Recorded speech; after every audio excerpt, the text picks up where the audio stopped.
કેમ છો મારા ખાવાના શોખીન મિત્રો? સ્વાગત છે તમારું વારું પાણીમાં. મિત્રો, શિયાળાની ખૂબ જ ઠંડી પડી રહી છે. આવી કડકડતી ઠંડીમાં ગરમા ગરમ સૂપ મળી જાય તો મજા પડી જાય ને. તો ચાલો બનાવીએ વેજીટેબલથી ભરપૂર અને ખૂબ જ ટેસ્ટી મનચાવ સૂપ. હોટેલ જેવું જ મનચાવ સૂપ ઘરે કેવી રીતે બનાવવું, ચાલો જોઈએ એની રેસીપી. મનચાવ સૂપ બનાવવા માટે પહેલાં આપણે વેજીટેબલ સ્ટોક બનાવશું. એના માટે એક કુકરમાં થોડી ઝીણી સમારેલી કોબી લીધી છે, થોડા ઝીણા સમારેલા ગાજર લેશું. આમાં શાકભાજી તમારી પસંદ પ્રમાણેના કોઈ પણ લઈ શકો. થોડી ઝીણી સમારેલી ફણસી લેશું. થોડા ઝીણા સમારેલા લીલા ધાણા લીધા છે, પરંતુ મેં ધાણાની થોડી જાડી ડાળખી સહિત જ લીધા છે. આ જાડી ડાળખીથી ટેસ્ટ ખૂબ જ સરસ આવશે. આ લીલા ધાણાને મેં ધોયેલા છે એટલે થોડા ભીના છે. પછી એમાં 2.5 કપ જેટલું પાણી એડ કરશું. મિત્રો, આવી જ નવી નવી રેસીપી જોવા માટે મારી ચેનલને સબસ્ક્રાઇબ કરો, લાઈક કરો, શેર કરો, કોમેન્ટ કરો. હવે આપણે કુકરનું ઢાંકણ બંધ કરી અને મીડિયમ તાપે 3 સીટી વગાડી લેશું.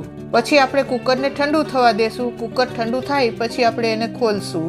આ વેજીટેબલ સ્ટોકને તમે ખુલ્લા તપેલામાં ઉકાળીને પણ બનાવી શકો, પરંતુ આપણે કુકરમાં બનાવીએ તો ફટાફટ બની જાય. હવે આપણું કુકર ઠંડુ થઈ ગયું છે. હવે આપણે એને ખોલશું.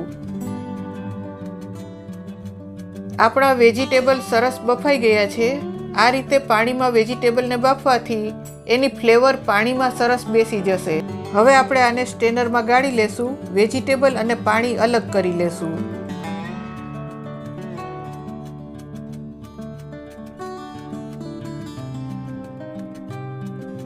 તો આ બની ગયો આપણો વેજીટેબલ સ્ટોક.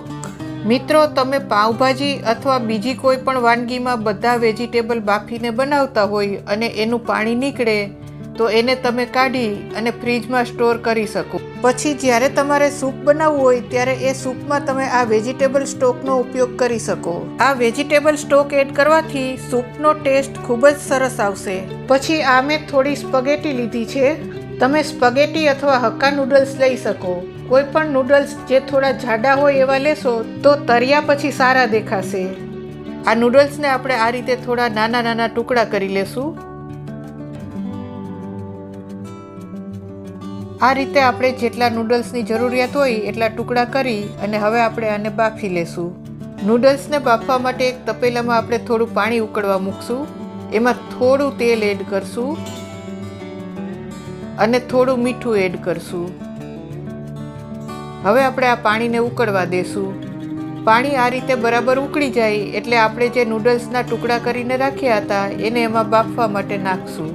મિત્રો, આવી જ નવી નવી રેસીપી જોવા માટે મારી ચેનલને સબસ્ક્રાઇબ કરો, લાઈક કરો, શેર કરો, કોમેન્ટ કરો.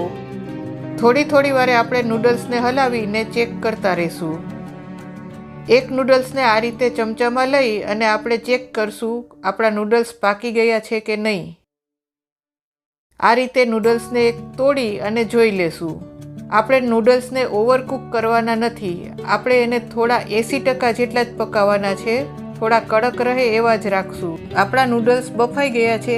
હવે આપણે એને સ્ટ્રેનરમાં કાઢી લેશું.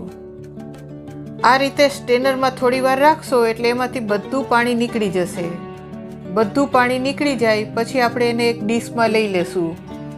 પછી આ મેં કોર્નફ્લોર લીધો છે. એમાંથી 1 ચમચી જેટલો કોર્નફ્લોર આપણે આ નૂડલ્સ ઉપર નાખશું અને આ બાફેલા નૂડલ્સને આપણે કોર્નફ્લોર સાથે બરાબર મિક્સ કરી લેશું. બધા જ નૂડલ્સ ઉપર કોર્નફ્લોરનું કોટિંગ થઈ જાય એ રીતે આપણે બરાબર મિક્સ કરી લેવાના છે. આ રીતે નૂડલ્સને આપણે કોર્નફ્લોરથી કોટિંગ કરી લીધા છે. હવે આપણે એને તળી લેશું. એક સાઈડ મેં તેલને ગરમ થવા મૂકી દીધું હતું. હવે આપણે તેલ ગરમ થયું છે કે નહીં એ ચેક કરી લેશું. એમાં આપણે એક નૂડલ્સનો ટુકડો નાખી અને જોઈ લેશું. જો એ તરત જ ઉપર આવે તો આપણું તેલ ગરમ થઈ ગયું છે. હવે આપણે જે નૂડલ્સને કોર્નફ્લોરનું કોટિંગ કરીને રાખ્યા હતા એને આ તેલમાં થોડા થોડા નાખી અને તળી લેશું. આપણે આને બહુ ફૂલ તાપે તરવાના નથી. જો બહુ ફૂલ તાપે તરશો તો ઉપરથી તરત જ ગોલ્ડન બ્રાઉન થઈ જશે અને અંદરથી કાચા રહેશે. આપણા નૂડલ્સ અંદર સુધી સરસ ક્રિસ્પી બને એના માટે આપણે મીડિયમ તાપે તરશું. આપણે એને બહુ ગોલ્ડન બ્રાઉન કરવાના નથી. આ રીતે થોડા ગોલ્ડન બ્રાઉન થાય એટલે આપણે એને કાઢી લેશું. આ રીતે બધા જ નૂડલ્સ તરી લેશું. મિત્રો, હજી સુધી મારી ચેનલને સબસ્ક્રાઇબ નથી કરી તો ફટાફટ સબસ્ક્રાઇબ કરો અને બાજુમાં રહેલા બેલ આઇકનને ક્લિક કરો, જેથી મારા દરેક નવા વિડીયોની નોટિફિકેશન તમને મળતી રહે. હવે આપણે મંચાવ સૂપનો વઘાર કરશું. એક કડાઈમાં આપણે 1 ચમચી જેટલું તેલ લેશું. આમાં આપણે વધારે તેલ લેવાની જરૂર નથી અને અડધી ચમચી જેટલું બટર લેશું. થોડું બટર એડ કરવાથી સૂપનો ટેસ્ટ ખૂબ જ સરસ આવશે. તેલ અને બટર થોડા ગરમ થાય પછી આ મેં લીલી ડુંગળીનો ઉપરનો સફેદ ભાગ ઝીણો સમારીને લીધો છે, એને આમાં એડ કરશું. થોડું ઝીણું સમારેલું લસણ એડ કરશું અને થોડું ઝીણું સમારેલું આદું એડ કરશું. આદુથી સૂપનો ટેસ્ટ ખૂબ જ સરસ આવશે, એટલે આદુને સ્કીપ ના કરશો. આ બધી વસ્તુને ફૂલ તાપે 1 મિનિટ માટે સાતળી લેશું. મિત્રો, આવી જ નવી રેસીપી જોવા માટે મારી ચેનલને સબસ્ક્રાઇબ કરો, લાઈક કરો, શેર કરો, કોમેન્ટ કરો.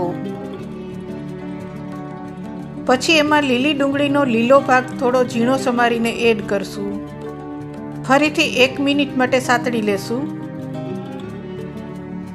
હવે આપણે ગેસની ફ્લેમ ધીમી કરી અને બીજા બધા શાકભાજી એડ કરી દેશું. એકદમ ઝીણી સમારેલી કોબી 2 ચમચી જેટલી એડ કરશું. સૂપમાં આપણે બધા શાકભાજી એકદમ ઝીણા સમારેલા જ લેવાના છે. 2 ચમચી જેટલું ઝીણું સમારેલું ગાજર એડ કરશું. 2 ચમચી જેટલા ઝીણા સમારેલા લીલા મરચાં એડ કરશું. થોડા લીલા મરચાં એડ કરવાથી સૂપનો ટેસ્ટ ખૂબ જ સરસ આવે છે, એટલે સ્કીપ ના કરવા. 2 ચમચી જેટલા ઝીણા સમારેલા કેપ્સિકમ એડ કરશું. વચ્ચે વચ્ચે આપણે હલાવતા જશું, જેથી કોઈ વસ્તુ બળે નહીં. થોડી ઝીણી સમારેલી ફણસી એડ કરશું.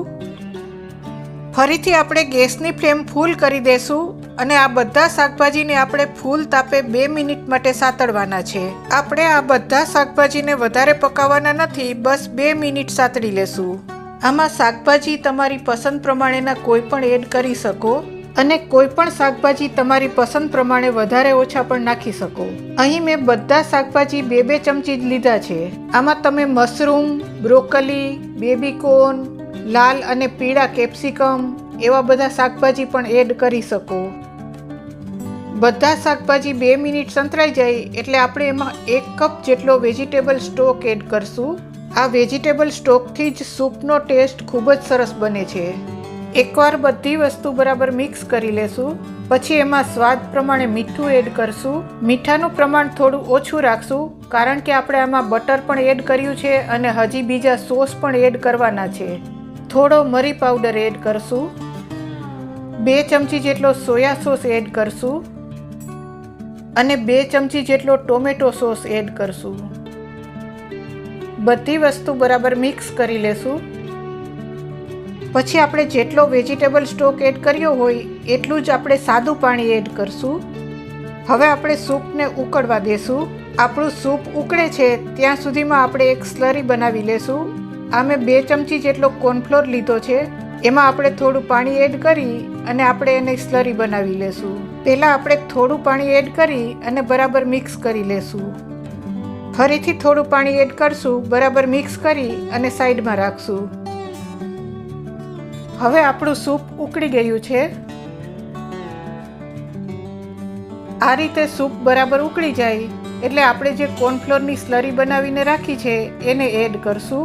આ કોર્નફ્લોરની સ્લરીને આપણે નાખતા જશું અને હલાવતા જશું, નહીં તો એમાં ગાંઠા પડી જશે.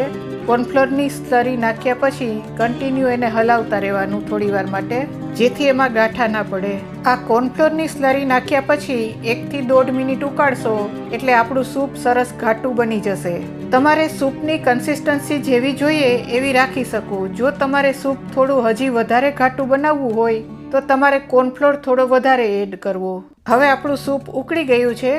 આપણે સૂપને વધારે ઉકાળવાનું નથી. બધા શાકભાજીનો થોડો ક્રન્ચી ટેસ્ટ રહેવો જોઈએ. કોર્નફ્લોર નાખ્યા પછી 1 થી 1.5 મિનિટ ઉકળી જાય એટલે હવે આપણે ગેસને બંધ કરશું.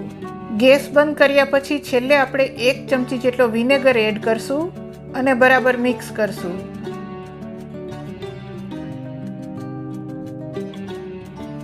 હવે આપણે સૂપને સર્વ કરશું.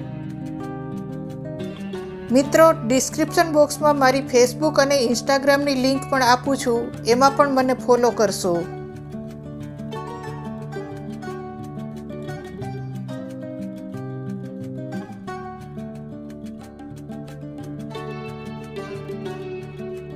પછી આપણે જે નૂડલ્સ તરીને રાખ્યા હતા એ નૂડલ્સ અને લીલી ડુંગળીથી ગાર્નિશ કરશું.